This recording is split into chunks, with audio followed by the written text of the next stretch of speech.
Hi friends, welcome back to my YouTube ചാനലിൽ ഇന്നത്തെ ഉച്ചവിഭവങ്ങളാണ് കേട്ടോ ഞാൻ നിങ്ങളെ കാണിക്കാൻ പോകുന്നത്.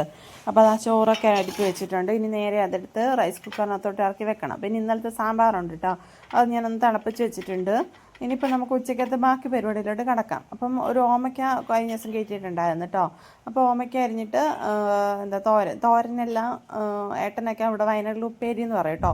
ഇത് വയനാട്ടിലെ രീതിയാണ്, നമ്മൾ വെക്കുന്ന രീതിയല്ല കേട്ടോ. അപ്പോൾ ഏട്ടൻ അത് ഇഷ്ടമാണെന്ന് പറഞ്ഞിട്ട് അത് വെക്കുകയാണ്. അതിനകത്തൊന്ന് പച്ചമുളകും മഞ്ഞൾപ്പൊടി മാത്രമേ ചേർക്കുള്ളൂ കേട്ടോ. പച്ചമുളകും മഞ്ഞൾപ്പൊടി ഉപ്പും മാത്രമേ ഇതിനകത്ത് ചേർക്കത്തുള്ളൂ, വേറെ ഒന്നും ചേർക്കില്ല.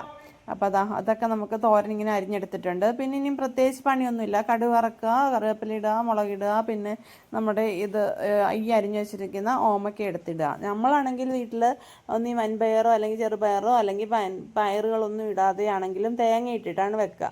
ഇതിൻ്റെ പ്രത്യേകത എന്ന് പറഞ്ഞാൽ നമ്മൾ തേങ്ങ ഇടാതെ മഞ്ഞൾപ്പൊടിയും മുളക് പൊടിയല്ല, മഞ്ഞൾപ്പൊടിയും മുളകും മാത്രം. പച്ചമുളക് ഉണ്ടെങ്കിൽ പച്ചമുളക്, കാന്താരി ഉണ്ടെങ്കിൽ കാന്താരി, എന്താണെന്ന് വെച്ചാൽ അത്.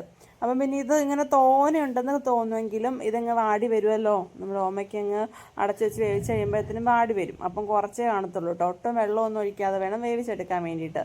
അപ്പം ഞാൻ ഇതിനകത്തോട്ട് ആവശ്യത്തിന് മുളക് പൊടിയില്ല, മഞ്ഞൾപ്പൊടി ഇട്ട് കൊടുക്കുന്നുണ്ട് കേട്ടോ.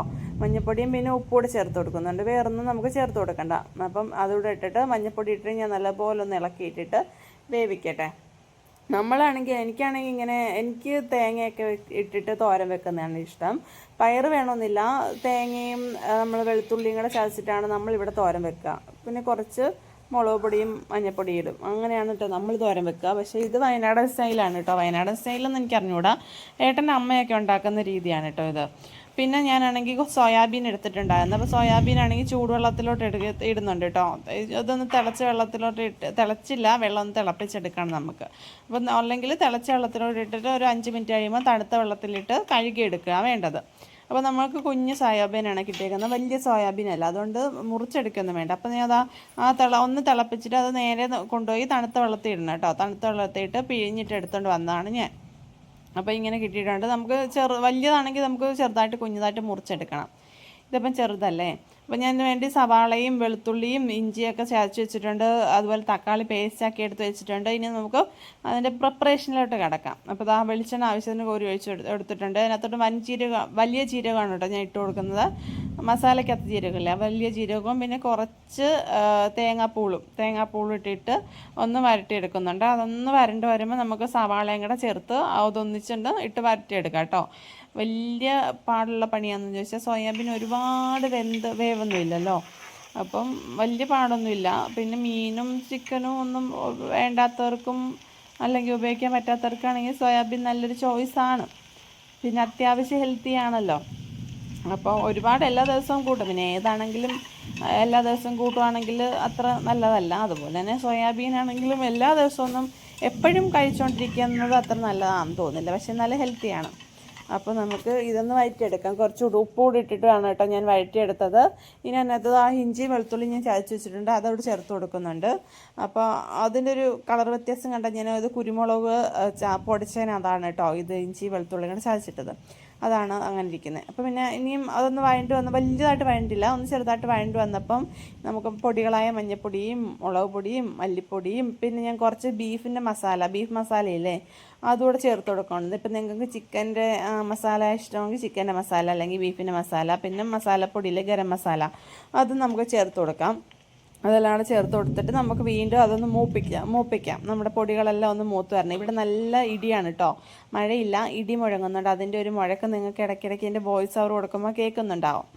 എന്തായാലും ഇപ്പം നമ്മുടെ പൊടി വകകളൊക്കെ ഒന്ന് മൂത്ത് വന്നിട്ടുണ്ട്. ഇനി ഞാൻ തക്കാളി അരച്ച് വെച്ചിട്ടുണ്ട് കേട്ടോ. ഒരു തക്കാളി എടുത്തിട്ടുണ്ട്, ഒരു വലിയ തക്കാളി, അത് മാത്രമാണ് എടുത്തേക്കുന്നത്. ഒരു തക്കാളി, ഒരുപാടില്ലല്ലോ നമുക്ക് സോയാബീൻ. അപ്പോൾ ആ തക്കാളി കൂടി ഇട്ടിട്ട് തക്കാളി പേസ്റ്റ് ആക്കിയതാണ്. അപ്പം പേസ്റ്റ് കൂടി ഇട്ട് നല്ലപോലെ ആ തക്കാളി വേവുന്നിടം വരെ തക്കാളി പച്ച ഒന്ന് വേവുന്നിടം വരെ ഒന്ന് വഴറ്റി കൊടുത്ത് പിന്നെ അതൊന്ന് ആയി കഴിയുമ്പം പിന്നെ നമുക്ക് ആവശ്യത്തിന് വെള്ളവും കൂടെ ചേർത്ത് കൊടുക്കാം കേട്ടോ. ഒത്തിരി വെള്ളം വേണ്ട, സോയാബീനകത്ത് കുറച്ച് വെള്ളം ഇറങ്ങും. അപ്പം പിന്നെ അതിനനുസരിച്ചാണ് നമ്മൾ ഞാനാണെങ്കിൽ ഒരുമാതിരി റോസ്റ്റ് പോലെ എടുക്കാനാണ് വിചാരിച്ചിരിക്കുന്നത്. അപ്പോൾ നല്ലപോലെ വഴറ്റിയെടുത്ത് ഇനി ഒന്ന് തിളക്കട്ടെ. തിളച്ച് കഴിയുമ്പോൾ നമുക്ക് ആ സോയാബീനൂടെ ചേർത്ത് കൊടുക്കാം കേട്ടോ. വലിയ പനിയുള്ള പണിയല്ല. സോയാബീനോട് ചേർത്തിട്ട് ഇനി നമുക്ക് പതുക്കെ ചെറിയ തീയിലിടുക.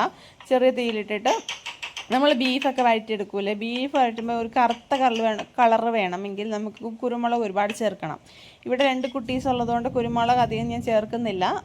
ഓൾറെഡി മുളക് പൊടിയും ബീഫ് മസാലയുടെ പൊടിയും ഒക്കെ ചേർത്തിട്ടുള്ളതുകൊണ്ട് ഒരുപാട് ഞാൻ കുരുമുളക് ചേർക്കുന്നില്ല. കുറച്ച് നല്ല ഇടയ്ക്ക് ഇട്ട് കൊടുത്തിട്ടുണ്ട് കേട്ടോ, അത് വീഡിയോയ്ക്കകത്ത് വന്നില്ലെന്നേ ഉള്ളൂ. പിന്നെ ഞാൻ കുറച്ച് ഉപ്പ് നോക്കിയ ഉപ്പിൻ്റെ കുറവുണ്ടപ്പം കുറച്ച് ഉപ്പൂടെ ചേർത്ത് കൊടുക്കുന്നുണ്ട്.